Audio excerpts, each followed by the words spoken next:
अशाच ताज्या व महत्त्वाच्या घडामोडी जाणून घेण्यासाठी आमच्या नाशिक प्लस न्यूज चॅनलला सबस्क्राईब करा व बेल आयकॉनला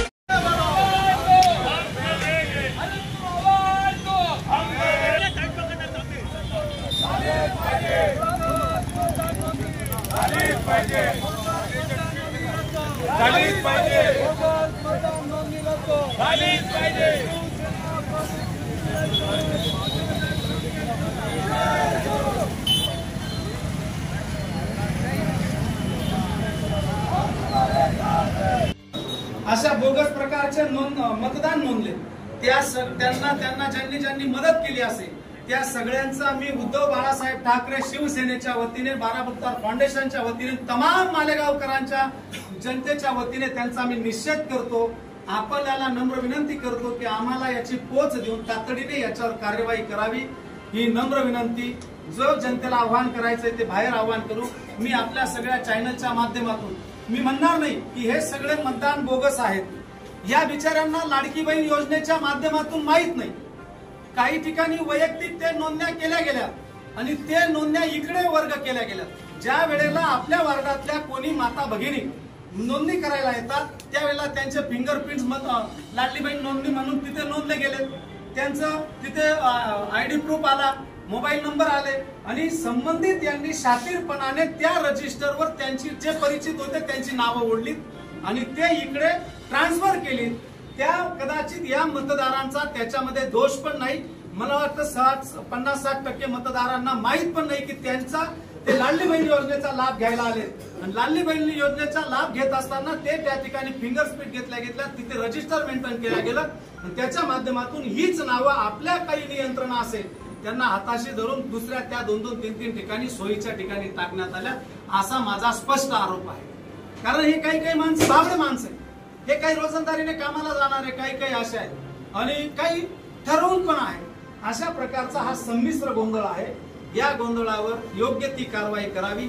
मी आपल्या चॅनलच्या माध्यमातून तमाम जे काही मतदार असतील ज्यांचे 2-4 ठिकाणी नाव आलेले असतील उद्या कायदेशीर कारवाईला सामोरं न जाता 420च्या गुन्ह्याला सामोरं न जाता आपण आपल्या याद्या चेक करून आणि त्या आपलं एकाच ठिकाणी मतदान या ठिकाणी नोंदावं, मतदान केंद्रावर जाऊन आपण जिथे राहत असाल तिथेच ते नोंददान ठेवावं, अन्य ठिकाणचं मतदान डिलीट मारावं, अन्यथा दुसऱ्या ठिकाणी कुठेही मतदान करू नये असं मी नम्र आव्हान या सगळ्या मतदार बांधवांना आपल्या चॅनलच्या माध्यमातून आजच्या प्रसंगातून करतो। धन्यवाद। जय हिंद, जय महाराष्ट्र, जय मालेगाव।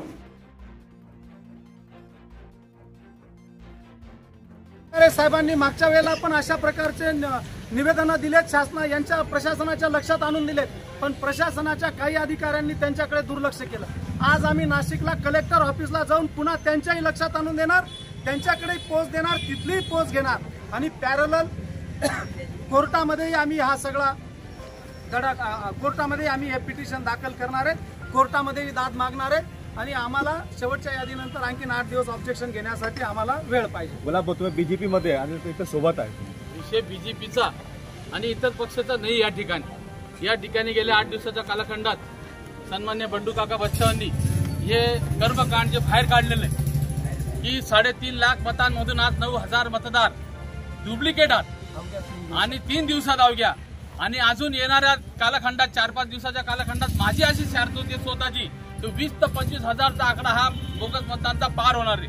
म्हणून या ठिकाणी रात्री बंडू काकांनी आम्हाला जेव्हा सांगितलं की असं कांड या तालुक्यात चाललेले प्रस्थापितांचा असो या दुसरं कोणाचा असो, पण या बंडू काकांनी जे कांड बाहेर काढलं त्याला पाठिंबा देण्यासाठी क्रांतीसूर्य महात्मा ज्योतिबा फुले स्मारक कृती समितीच्या वतीने मी तात्काळ या ठिकाणी पोहोचलो, काकांना पाठिंबा जाहीर केला। म्हणून मी बीजेपीचा असो का समितीचा हा 2 नंबरचा भाग आहे, पण महामानव डॉक्टर बाबासाहेब आंबेडकरांनी जे आपल्याला अधिकार दिला, जे संविधान दिले, एक आदमी एक मतदान, मग जर अशा ठिकाणी जर एक कर्मकांड चालत असत आणि काही धनदांडग्यांनी काही प्रस्थापितांनी 10-20 हजार मतदान नोंदवून ठेवलं तर गोरगरिबांनी निवडणूक लढायची नाही का? सर्वसामान्य या ठिकाणी कार्यकर्ते आले, रामभाऊ असो, जितू देसले असो, राजाराम भाऊ असो, कैलास तिसगे असो, यांनी 5-5 वर्ष जनतेची सेवा करायची, घसायचं आणि ऐन वेळेला कोणी बी जसं मार्केट कमिटीचं उदाहरण 2 वेळा बंडू काकांनी दिलं की मार्केट कमिटी जी 1 वर्षापूर्वी झाली त्या ठिकाणी देखील 2 चांगले उमेदवार त्या ठिकाणी व्यापारी गटातलं एक विशिष्ट गटाला त्या ठिकाणी धूळ खावा लागली. याचं कारण असं आहे की ते 24 तास त्या ठिकाणी त्या व्यापाऱ्यांना वेळ देतात आणि यायचं कोणी मी डुप्लिकेट मतदान करायचं, कोणी कसायांच्या नावाने, कोणी बकरी बाजारच्या नावाने आपलं मतदान नोंदायचं आणि ते डुप्लिकेट मतदानच्या माध्यमातून त्यांनी त्या ठिकाणी मजा मारायची. म्हणून हे चालणार नाही. या ठिकाणी मी बीजेपीचा असो किंवा कुठल्या पक्षाचा असो, हे कर्मकांड या तालुक्यात आता चालणार नाही. आम्ही तर स्पष्ट सांगतो काका, संबंधित अधिकारी बीएलओ असो, आरओ असो, तहसीलदार असो, प्रांत असो, कलेक्टर असो, जे लोक या यंत्रणेवर काम करत असेल तर माझ्या मनात असे डाऊट आहे, हे सगळे बीएलओंना घरी बसून त्यांच्या सह्या घेतलेल्या आहे. बीएलओ असं काम करत नाही, ते फार आयडी आहेत, ते जात नाही कुठल्याही खाणीसुमारीला, ते जात नाही, हे घरी बसून हे कार्ड केलेलं आहे. म्हणून हे 20 ते 25 हजार मतदान जर येणाऱ्या कालखंडात कट नाही झालं तर मी तुम्हाला सांगतो, बंडू काका करो अथवा ना करो, मी स्वतः माझ्या नावाने, क्रांतीसूर्य महात्मा ज्योतिबा फुले या नावाने समितीच्या वतीने मी हायकोर्टात दाद मागणार आणि हे लोक निवडून जरी आले तर यांना सोडणार नाही. आणि त्याच्यानंतर जे अधिकारी आहे त्यांना देखील इशारा देतो की तुम्ही ही कारवाई तुमच्यावर पर्सनल करू, आम्ही चेअर प्रांत म्हणून, तहसीलदार म्हणून नाही करू. हे संबंधित अधिकारी जे निवडणूक राबवत आहे त्यांच्यावर पर्सनल गुन्हे दाखल करू आणि मग तुम्हाला कोण वाचवतो हे तुम्ही त्या गोष्टीचा विचार करायचा आहे. या ठिकाणी हा इशारा आम्ही देऊ इच्छितो. इथंच थांबतो. दुसरी गोष्ट